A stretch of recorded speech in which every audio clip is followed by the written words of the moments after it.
آمين آمين اللهم صل وسلم وبارك على سيدنا محمد وعلى آله وصحبه أجمعين سبحان ربك رب العزة عما يصفون وسلام على المرسلين الحمد لله رب العالمين أشرف خلق سيدنا محمد الفتح لسيدي الشيخ محمد الشيخ إبراهيم الشيخ محمد عثمان.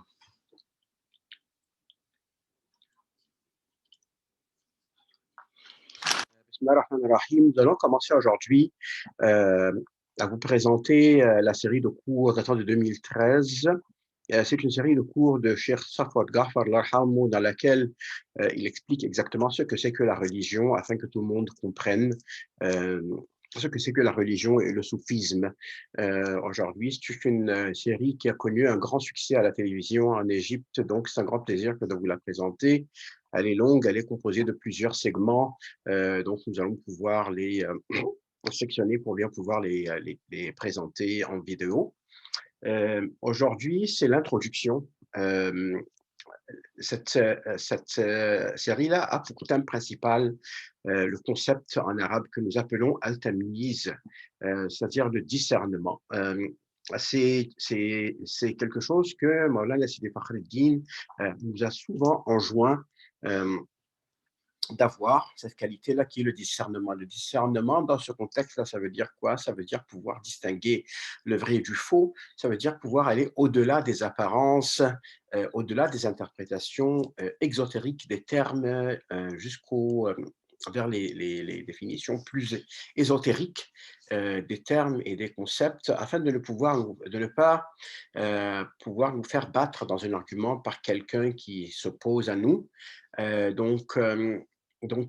nous incite à bien comprendre la religion afin aussi de bien pouvoir la pratiquer et aussi afin de bien pouvoir la représenter et la défendre le cas échéant.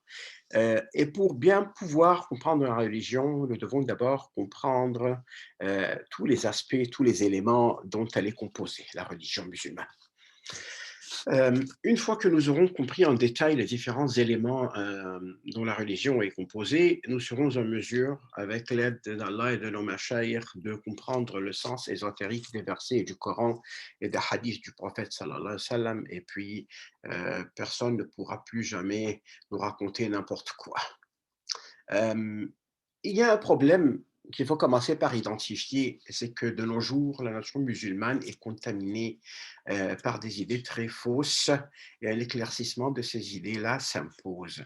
Ces idées-là, elles sont évidemment le produit de l'influence du wahhabisme sur la nation, de introduction des enseignements de gens comme Ibn Taymiyyah, comme Al-Albani,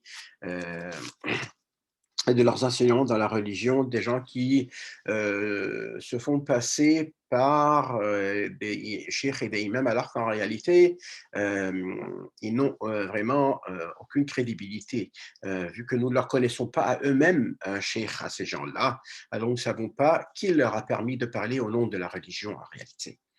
Alors, un exemple de ces questions-là, c'est que tout le monde sait ce que c'est que la religion de nos jours.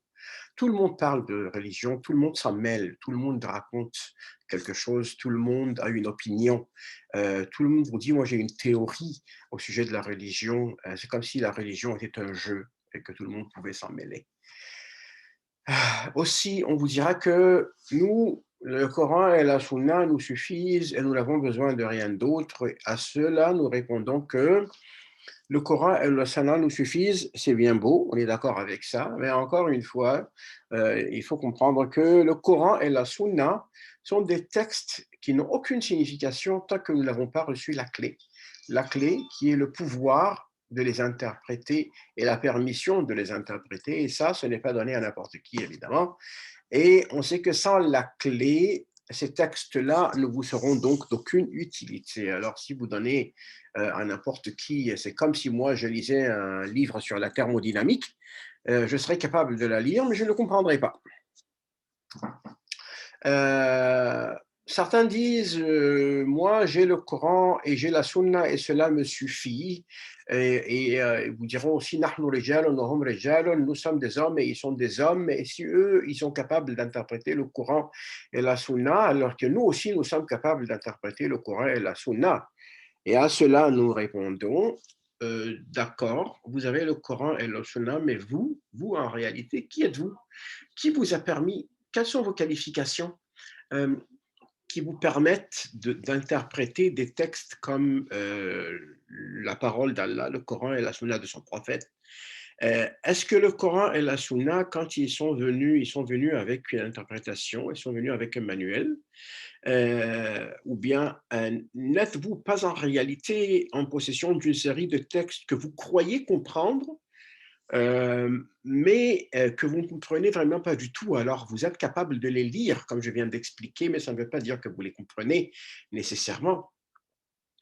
Alors, la première question à poser est: connaissez-vous réellement la vraie interprétation des textes et de leur contexte?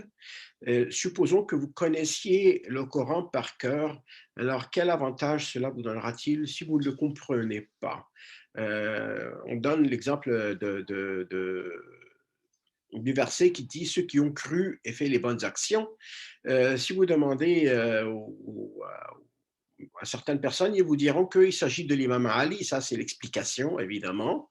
Et effectivement, dans ce contexte, c'est bien le cas, il s'agit de l'imam Ali, mais le verset fait également référence aux gens qui sont à l'étape de Al-Iman. Imam Ali a dit: le Coran ne parle pas, ce sont les hommes qui parlent.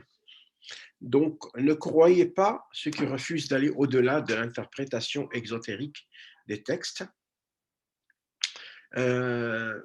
Et question, alors, les principales questions auxquelles nous allons essayer de répondre ici à travers cette série de cours, c'est les éléments du cheminement spirituel. Quels sont-ils? Ben, il y en a trois. Il y a un Dieu que nous appelons Allah, et de l'autre côté, il y a un fidèle, et il y a un fidèle qui veut avancer vers son Seigneur. Et pour avancer vers son Seigneur, vers Dieu, vers Allah, eh bien, il y a un lien qui les unit, et ce lien-là, il s'appelle la religion. Et Inch'Allah, à partir du prochain enregistrement, nous allons commencer à aborder en détail chacune de ces trois notions-là. Merci beaucoup. Assalamu alaikum wa rahmatullahi wa barakatuh.